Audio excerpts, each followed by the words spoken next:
What does it mean to live well? Aristotle and the Buddha almost agreed. Two men, born within a generation of each other, on opposite ends of the known world, never knowing the other existed. Both asked the same question: what does it mean to live well? One answered in Athens, one answered beneath a tree in northern India. And they almost agreed on everything except the one thing that matters most. This is Aristotle and the Buddha, not a debate. A dialogue between two of the deepest answers humanity has ever produced to the question you are asking right now. Is this a good life? And if not, what would be? Act 1. The setup. 2 questions, 1 century. Let's start with Aristotle. Because Aristotle started with a complaint. He looked around Athens and saw 3 kinds of lives people chased. The life of pleasure, banquets, wine, comfort, the endless pursuit of the next sensation. The life of honor, political power, public recognition, the approval of the crowd. And the life of wealth, accumulation as its own end. And he rejected all 3. The life of pleasure, he said, is the life of grazing animals. It mistakes decoration for the building. The life of honor is even worse, because honor depends not on you, but on the people who give it. They can take it back tomorrow. And wealth? Wealth is a tool. No one pursues a hammer for the sake of the hammer. You pursue it for what it builds. So, if the good life is none of these, what is it? Aristotle's answer was precise. He called it eudaimonia, and that word is important because it does not mean happiness. Not the way you use that word when someone asks how you're doing. Eudaimonia means something closer to flourishing, the full exercise of what makes you human. And here's his definition from the Nicomachean Ethics, NE 1.7. The human good is activity of soul in accordance with virtue, not a feeling you have, an activity you do, not a state you reach, a way you live. He used an image from the Olympic Games. At the Olympics, he said, it is not the most beautiful or the strongest who are crowned. It is those who compete. You don't win by being capable. You win by showing up and doing the work. The good life works the same way, NE 1.8. And then he added a qualification that will matter more than anything else in this video. He said, we must add in a complete life, for one swallow does not make a summer, nor does one day. And so too, one day, or a short time, does not make a man blessed and happy. E 1.7. One swallow does not make a summer. Remember that line. It sounds gentle. It is not. It is a crack in the foundation. And by the end of this video, you will see what falls through it. But there is something genuinely beautiful about what Aristotle built. He didn't tell you to withdraw from the world. He didn't tell you to sit still and wait for insight. He told you to go out and live, actively, virtuously, in relationship with other people, using your rational capacities to their fullest. The good life is something you build, with virtue, over time, in community. No philosopher before him had said it this clearly, and very few since have said it better. Now, 4,000 miles east, roughly the same era of human thought, a man who had been born a prince sat in a forest, starving, not metaphorically. The Mahasakaka Sutta, MN 36, describes it in detail that is almost hard to hear. Years of extreme asceticism. He crushed his mind with his mind until forces sliced through his head like a sharp sword. He held his breath until sounds roared in his ears. He fasted until his belly skin stuck to his spine, until his limbs looked like jointed segments of vine stems, until his ribs jutted out like the rafters of a run-down barn. He did everything the ascetic traditions told him to do. He went further than most. And at the end of it, nothing. In his own words, "I haven't attained any superior human state, any distinction in knowledge or vision worthy of the noble ones. Years, wasted. And then, a memory, a childhood memory, sitting under a rose apple tree while his father worked a field nearby. Cool shade, a quiet mind, rapture and pleasure born of seclusion. Not from punishment, not from indulgence, from stillness. Could there be another path to awakening?" He took solid food again. The 5 monks who had been practicing with him left in disgust. They thought he had given up. He hadn't given up. He had given up on the wrong path. When he finally sat down at what we now call the Bodhi tree, and when he finally stood up again, he went to find those 5 monks. And the first thing he told them, in the first teaching he ever gave, SN 5611, was this: there are 2 extremes not to be practiced. The devotion to sensual pleasure, which is base, vulgar, common, ignoble, and unprofitable. And the devotion to self-affliction, which is painful, ignoble, and unprofitable. Avoiding both of these extremes, the Tathagata has realized the middle way. Notice something. Aristotle's first move was to reject the life of pleasure as unworthy of a human being. The Buddha's first move, after years of living out the alternative, was to reject both extremes. The life of indulgence he had known as a prince, and the life of mortification he had endured as an ascetic. Same structural logic, different roads to the same structural insight. Both men looked at the options the world offered and said, none of these. There is something else, something in between. They haven't met each other's arguments.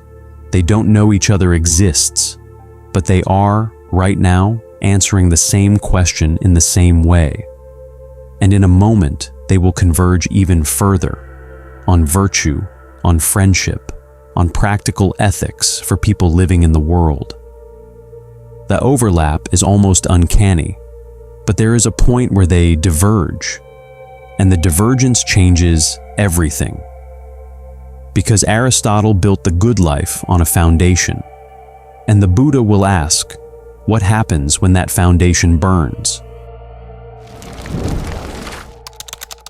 Act 2. The Convergences. Here is where it gets strange. Because the closer you look, the more these 2 traditions sound like they were reading each other's notes. Start with the most visible parallel. Aristotle taught that virtue lies between 2 extremes. He called it the doctrine of the mean, NE 2.6. Courage is not the absence of fear. That would be rashness. And it is not being consumed by fear. That would be cowardice. Courage is the mean between them. And this mean is not a fixed point. It is relative to us, different for each person, in each situation, determined by practical wisdom. Generosity works the same way. Too much giving becomes prodigality. Giving without thought until you have nothing left to give. Too little becomes miserliness. The virtuous person finds the balance, and that balance shifts depending on who you are, what you have, and what the moment requires. 2,500 miles away, the same century, the Buddha had already rejected the extreme of self-indulgence and the extreme of self-mortification. The middle way, Majjhima Patipada, was not a compromise. It was its own territory, not halfway between luxury and starvation. A different road entirely. Both found the middle. They called it different things. They arrived there by different roads, and they used it for different purposes. Aristotle's mean is about character traits. The Buddha's middle way is about the shape of a life and a practice. Same structural insight, different content. But the structural insight itself is remarkable. Two minds, independently, arriving at the conclusion that wisdom is not found at the edges. Now go deeper, past the structure, into the substance. Both traditions rest on something that modern philosophy often struggles with. The idea that being a good person is not about following rules. It is about becoming a certain kind of person. Aristotle called it arete, virtue, or excellence. You do not become courageous by memorizing a definition of courage. You become courageous by doing courageous things, repeatedly, until courage becomes part of who you are. Virtue is a state of character, he said, a hexis, a disposition that settles into you through practice. You cannot read your way to the good life. You have to live it into being. The Buddha taught sila, ethical conduct, in almost exactly the same spirit. Right speech is not a list of prohibited sentences. It is a disposition you cultivate until speaking truthfully, speaking kindly, speaking at the right time becomes natural. Right action is not a rule book. It is a way of moving through the world that you train into your body and your choices until it stops requiring effort. Both prioritize character over commandments. Both say, the question is not, what should I do in this situation? The question is, what kind of person do I need to become so that I naturally do the right thing? This is a genuine convergence. The scholar Damien Keown built an entire framework arguing that Buddhist ethics is best understood as a form of virtue ethics, closer to Aristotle than to Kant, closer to character cultivation than to rule following. And the parallel holds up under scrutiny. But there is a difference worth naming. For Aristotle, virtue is the good life. Arete is not a stepping stone to something else. It is the destination. The person who lives virtuously, in community, exercising practical wisdom, that person has arrived. There is nowhere further to go. For the Buddha, sala is foundational, but not sufficient. Ethics is the ground you stand on. It is not the sky you are reaching for. Beyond sila lies samadhi, the training of the mind. Beyond samadhi lies panya, the wisdom that sees through the entire structure. Virtue is indispensable, but it is the beginning of the path, not the end of it. Aristotle would have found this puzzling. What could possibly be beyond a life of virtue lived in community? The Buddha would answer, freedom from the conditions that make suffering possible in the first place. But we will come back to that. First, there is something warmer to notice. Something that might surprise you if you think of the Buddha as a solitary figure sitting alone beneath trees. Aristotle wrote more about friendship than almost any philosopher in history. 2 full books of the Nicomachean Ethics, books 8 and 9, devoted to what it means to be a friend. He identified 3 kinds, NE 8.3. Friendships of utility, you are useful to each other. Friendships of pleasure, you enjoy each other's company.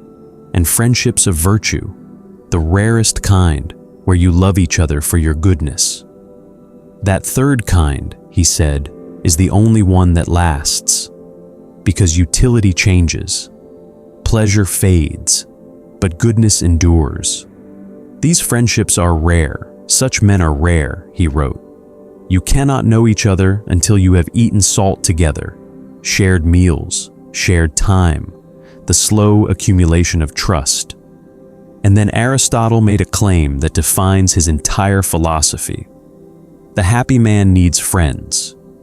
NE 9.9. Nobody would choose to have all possible good things on the condition that he must enjoy them alone. Man is a social being. designed by nature to live with others. A friend, he said, is another self. Remove the friends, and eudaimonia collapses. Now here is what might surprise you. The Buddha agreed. More than almost anything else, he agreed on this. There is a moment in the Upada Sutta, SN 45-2, where Ananda, the Buddha's closest attendant, comes to him and says, "Lord, I've been thinking. Having admirable people as friends, companions, and colleagues, this must be half of the holy life." Half. It sounds generous, the Buddha corrected him. Don't say that, Ananda. Don't say that. Having admirable people as friends, companions, and colleagues is actually the whole of the holy life. Not half. The whole. Aristotle called the highest friendship virtue-based. Friends who love each other for their goodness. The Buddha called the good friend kalyanamitta, the noble companion who walks the path with you. Both traditions, independently, arrived at the same conclusion. The deepest human relationship is one grounded in mutual commitment to becoming better.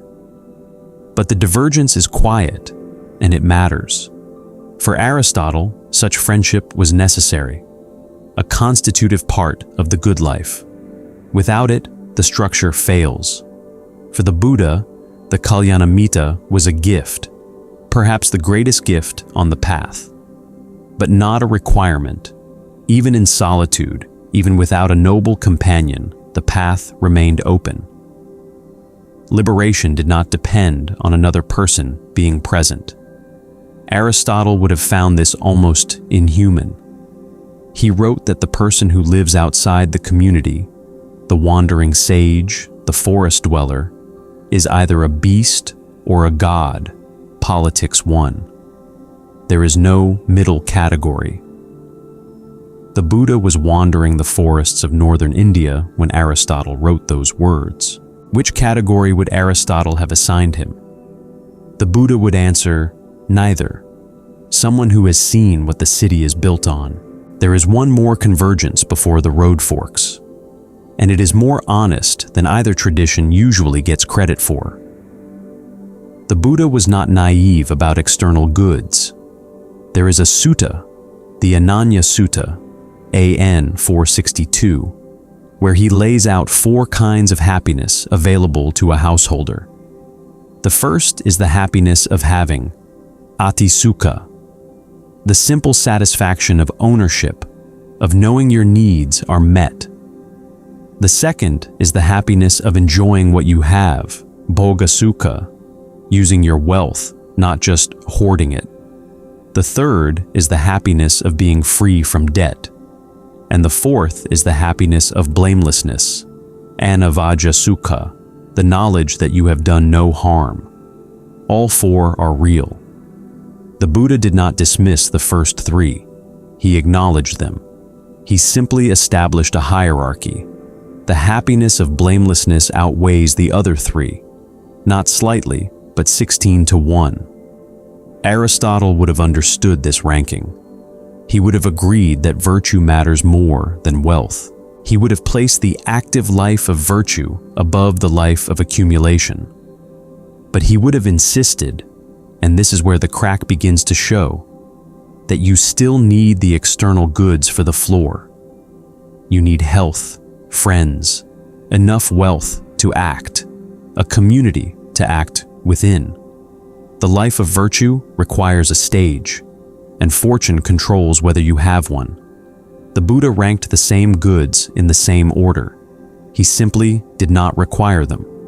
2 men who read the same human situation, who agreed on almost everything about what makes it go wrong, and almost everything about what makes it go right. And then, Aristotle gave himself an exam he could not fully pass. Ascete 3, the divergence, Priam. Aristotle was honest about something most philosophers avoid. He said the good life needs equipment, NE 1.8. Not luxury, equipment, friends, health, enough wealth to act nobly, a community to act within.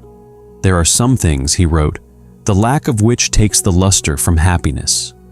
Good birth, good children, even physical appearance. The man who is very ugly or ill-born or solitary and childless is not very likely to be happy. Notice his language. He did not say happiness is impossible without these things. He said it is impossible or not easy, a deliberate hedge. He knew this was a crack in the foundation. He left it visible on purpose. That is intellectual honesty, of a kind most philosophers never reach. But the crack is there, and Aristotle, to his credit, did not look away from it. He looked directly into it. He gave it a name. He called it Priam. You need to know who Priam was, not the summary, the man. Priam was the last king of Troy, father of 50 sons, 19 by his queen, Hecuba. Among them, Hector, the greatest warrior of his generation, protector of the city, beloved by everyone who knew him, and Paris, whose choices brought the war to Troy's gates. Homer describes Priam as old, kindly, pious, just. When Helen, the woman whose presence had caused 10 years of war and the deaths of thousands, when Helen walked past him on the walls of Troy, Priam did not blame her. He called her dear child. He said, "You are not the cause. The gods are the cause." By every measure Aristotle ever named, Priam had the good life, virtue, wealth, political power, a large and loving family, honor among men and gods, health into old age, a kingdom that had stood for generations. If eudaimonia requires external goods, Priam had them all. And then fortune turned. The war came, not because Priam had failed, not because his virtue was insufficient, because his son made a choice and the gods made their own. And what fortune took, it took completely. Priam stood on the walls of Troy and watched Achilles chase his son Hector, his firstborn, his protector, the guardian of everything Priam loved, 3 times around the city. He watched Hector fall. He watched Achilles tie Hector's body to a chariot and drag it through the dust. For 12 days the body was dragged. The father watched from the walls. And then Priam did something that even Homer seems to stand still for. An old man, a king with nothing left. He crossed the battlefield at night, alone, and entered the tent of the man who had killed his son. He knelt before Achilles. And he said, and these are among the most devastating words in Western literature, "Think of your father, Achilles. I have done what no man has ever done before me. I have raised to my lips the hand of the man who killed my son." Both men wept. Achilles returned the body, not because Priam won an argument, because something in that tent, in the image of an old father kneeling before the killer of his child, broke through the machinery of war and touched something that neither Greek nor Trojan philosophy had a name for. Priam took his son's body home. Troy fell shortly after. In the versions that survive beyond Homer, in Virgil, in the fragments, Priam's death comes at the altar of his own palace. His grandson's son, Neoptolemus, kills Priam's youngest son before his eyes, then drags the old king to the altar and kills him there. Everything Aristotle said contributes to the good life. Priam had it. Everything fortune can take. Fortune took it, not because of vice, not because of error, because that is what fortune does. And Aristotle looked at this. He looked at it carefully. In the Nicomachean Ethics, NE 1.9, he writes, "The most prosperous may fall into great misfortunes in old age, as is told of Priam in the Trojan cycle. And one who has experienced such chances and has ended wretchedly, no one calls happy, He is being honest. He cannot call Priam happy. His own system won't allow it. Eudaimonia requires a complete life. One swallow does not make a summer, and Priam's summer ended in fire. But then, and this is the moment where Aristotle reveals how deep his thinking actually goes, he refuses to let Priam fall all the way. The happy man can never become miserable, though he will not reach blessedness if he meet with fortunes like those of Priam, E.N. E110. Read that again. Aristotle is drawing a line. Below this line, misery. Priam does not cross it. Virtue holds the floor.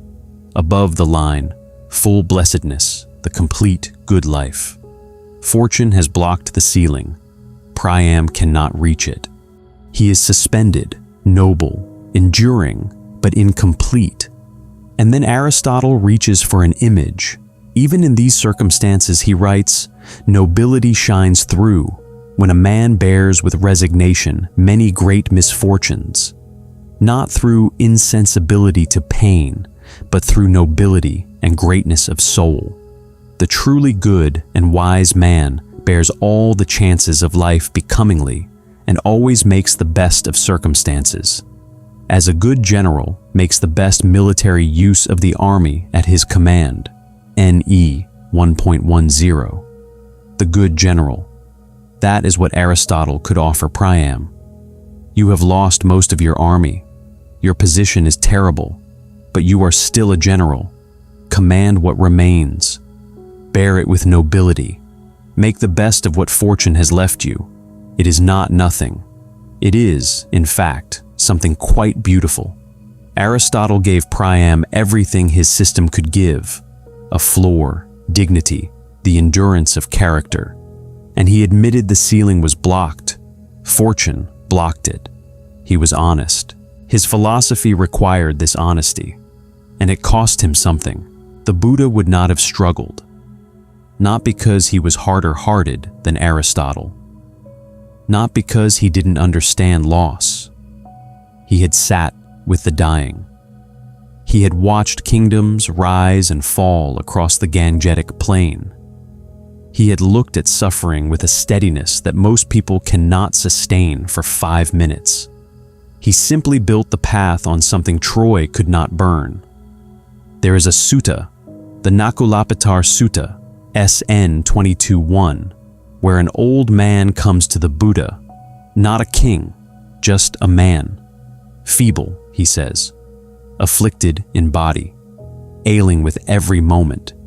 He has come because his body is failing, and he wants to know what to do. The Buddha's response is one of the most precise things he ever said. The body is afflicted, weak, and encumbered. For who, looking after this body, would claim even a moment of true health, except through sheer foolishness? So you should train yourself. Even though I may be afflicted in body, my mind will be unafflicted. That is how you should train yourself. Even though I may be afflicted in body, my mind will be unafflicted. This is not denial. The Buddha does not tell the old man his body is fine. He does not say pain is an illusion. He says the opposite. The body is afflicted, weak, and encumbered. Anyone who claims otherwise is a fool. The first arrow lands. It always lands. But the Salatha Sutta, SN 36:6, makes the distinction that changes everything. When an untrained person is touched with pain, the Buddha taught, they feel two pains, physical and mental, as if someone shot them with an arrow and right afterward shot them with another one. The physical pain, and then the sorrow, the grief, the despair about the pain. Two arrows. The trained person, the person who has walked the path, feels one pain, physical but not mental. The first arrow lands. The second one does not. Now think about Priam. Priam was shot by the first arrow 10,000 times over. His sons killed. His city burned. His body failing in old age. His world, every external good Aristotle ever named, stripped away by fortune in the most comprehensive destruction a human life can undergo. The question the Buddha asked was not, can Priam still be called happy? That was Aristotle's question, and it trapped Aristotle because his system required external conditions that no longer existed. The Buddha's question was different. It was simpler, and it was harder. Does Priam have to pick up the second arrow? The grief, the despair, the identification with loss. I am the man who lost everything. I am the king of a city that no longer exists. I am the father whose sons are dead. That story, that second arrow, the first arrow, the physical destruction, the loss of everything external. The Buddha would say, yes, that happened. That is real. The body is afflicted, weak, and encumbered. Fortune did what fortune does. But the mind that watches fortune destroy the stage.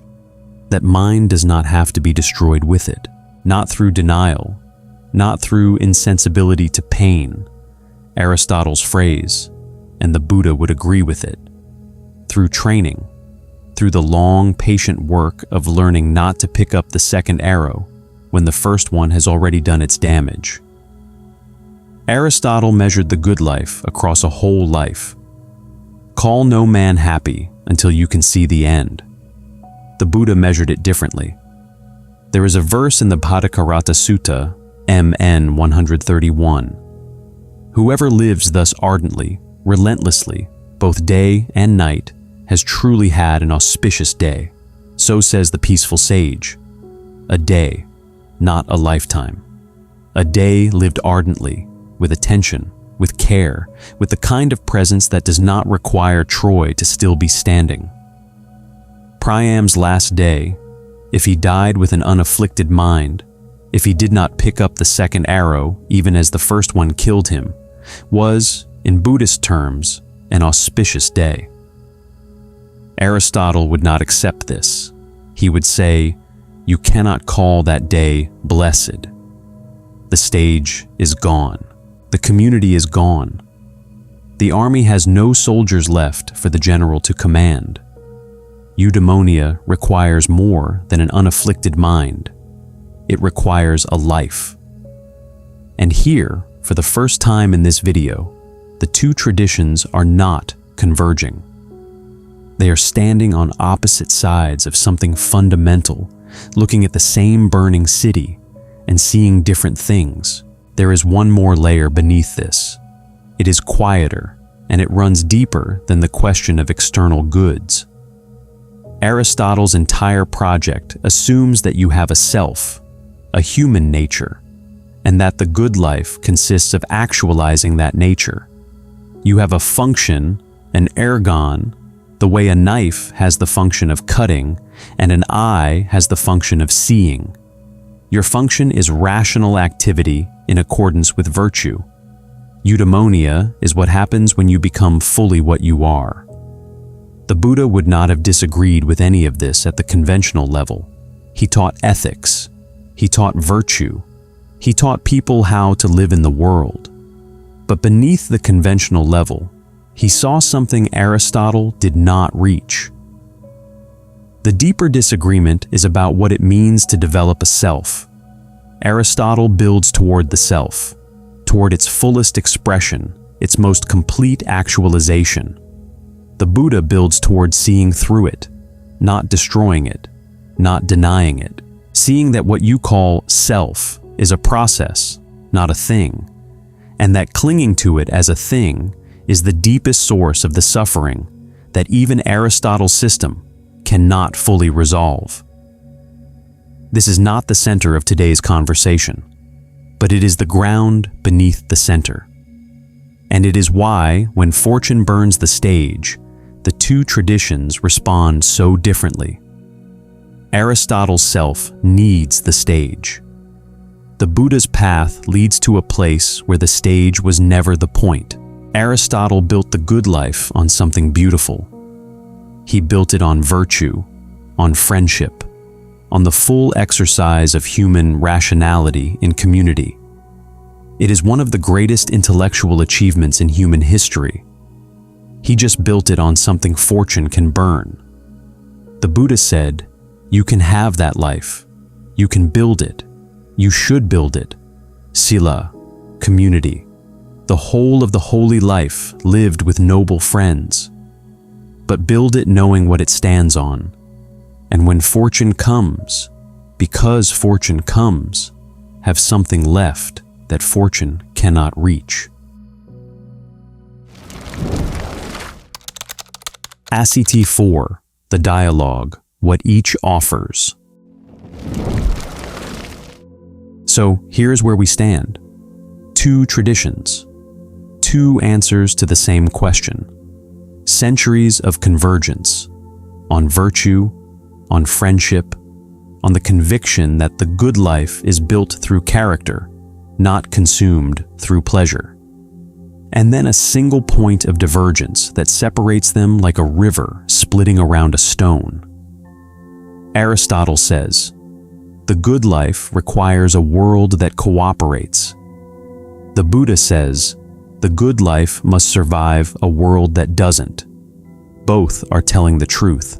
Let's be honest about what Aristotle offers that the Buddha does not. Aristotle gave us the language of flourishing, not the absence of suffering, flourishing. The full, rich, active exercise of everything that makes you human. Friendship that is not a tool for spiritual progress, but a good in itself. Your friend is another self, someone whose flourishing matters to you as much as your own. Community that is not a concession to human weakness, but the natural habitat of the human animal. The life of the citizen, the philosopher, the parent, the friend, lived in the open among others, building something together. The Buddha's path can sometimes sound like subtraction. Let go of this, release that, see through the other thing. And there is profound freedom in that subtraction. We will come to it. But Aristotle reminds you that there is also something worth adding, that the life lived fully in the world, with all its vulnerability, with all its exposure to fortune, has a beauty that the life of renunciation does not automatically replace. Aristotle gives you permission to want richness, not wealth, richness.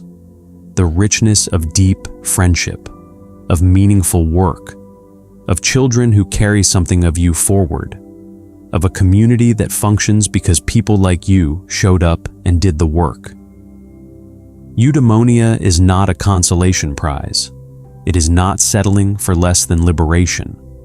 It is a vision of human life at its fullest, and it has inspired every serious ethical tradition in the West for 2,400 years. If your life is going well, if you have health, friends, meaningful work, a community you belong to, Aristotle is your philosopher. He will show you how to fill that life nobly, how to exercise your capacities, how to be the kind of friend who makes other people's lives better by being in them, how to build something that lasts. He is the philosopher of the stage. Give him the right conditions, and no one will show you how to use them better. But the stage goes. For Priam, it went all at once. For most of us, it goes slowly. Health narrows, friends die, careers end, not always on your terms. The community you built shifts beneath you. The body that carried you through decades of active life becomes, as the Buddha said, with characteristic bluntness, afflicted, weak, and encumbered. And here is where the Buddha offers something Aristotle cannot. Not a better version of the same life, something different. A path that does not require the stage to still be standing. The two arrows are not a philosophical abstraction. They are a practice.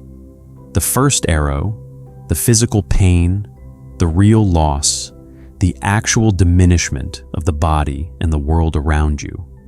That arrow lands. The Buddha never pretended otherwise. He never said loss is an illusion. He never said pain is unreal. He said, the body is afflicted. For who would claim even a moment of true health, except through sheer foolishness? But the second arrow, the story you tell about the pain, the identity you build around the loss, the way suffering becomes who you are instead of something that happened to you, that arrow you pick up yourself, and you can learn not to. This is not easy. The Buddha never said it was easy. It is the work of a lifetime, the Noble Eightfold Path, 8 factors practiced simultaneously, day after day, the kind of training that reshapes how you see, how you speak, how you act, how you attend to your own mind. It is at least as demanding as Aristotle's program of virtue, probably more, because Aristotle asks you to build a life. The Buddha asks you to see through the one you've already built, without losing the compassion that makes building worthwhile.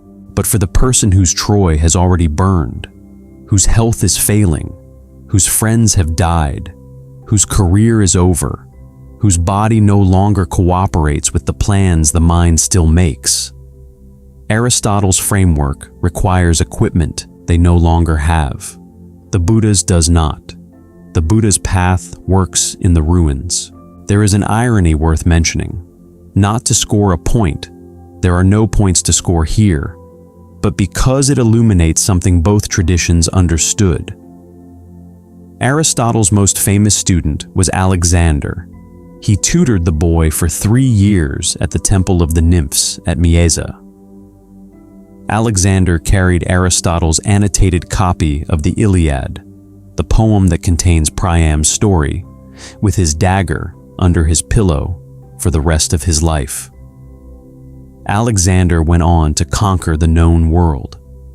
He had every external good Aristotle said was necessary for the good life: wealth beyond measure, power beyond any individual before him, friends, brilliant ones, loyal ones, companions who had fought beside him since boyhood. He died at 32, paranoid, fevered, possibly poisoned, having executed or driven away many of the friends who had made him who he was. The man who had everything Aristotle's system required, and who destroyed, one by one, the very goods his teacher said mattered most. Not because Aristotle's philosophy failed, because his student didn't live it. Alexander had the stage. He had every external good. What he lacked was the internal architecture, the virtue, the practical wisdom, the capacity to bear good fortune without being corrupted by it. Aristotle knew this was possible. He had written about it. His own student became the proof. The Buddha would have recognized the pattern. He had a word for it: upadana, clinging. The more you have, the more there is to cling to. And clinging does not scale well with fortune. But this is not a story about who was right. It never was. It is a story about 2 answers, both honest, both incomplete in ways their authors understood, to a question that does not go away. What does it mean to live well? Aristotle would say, live actively, live virtuously, live among friends who make you better, in a community that needs what you have to give. Build something, participate, show up. One swallow does not make a summer. The good life takes time, and it takes conditions, and you build it day by day in the company of others. The Buddha would say, yes, and also know what you are building on. Know that the stage is borrowed. Know that fortune is not a partner, but a weather system. It does not care about your plans. Train the mind so that when the first arrow lands, and it will land, you do not reach for the second one. Not because pain doesn't matter, because you matter more than your pain. At some point in your life, perhaps now, you have asked, Is this a good life? If fortune is cooperating, if the stage is still standing, Aristotle will show you how to fill it. No one has ever done that better. But if the stage is shaking, if you are facing what Priam faced, in your own scale, in your own way, then you need something that does not depend on the stage. There is a verse the Buddha's monks carried with them, not a philosophy, a practice, a way of walking through the world after the world has done its worst. What you do with body, speech, or mind, that is yours. Taking that you go. That is your follower, like a shadow that never leaves. SN 320. Fortune took Priam's city, his sons, his kingdom, his life. It could not take what he did with his body when he knelt in that tent. It could not take what he did with his speech when he spoke to the man who killed his son. It could not take what he did with his mind in that final, impossible moment of grace. Aristotle saw the nobility in that moment. He called it greatness of soul. The Buddha would have seen something else. He would have seen a man who, in the worst moment of his life, did not pick up the second arrow. And he would have said, that, not the kingdom, not the sons, not the city, that is the good life. Not because the other things don't matter, because that is the one thing fortune cannot burn.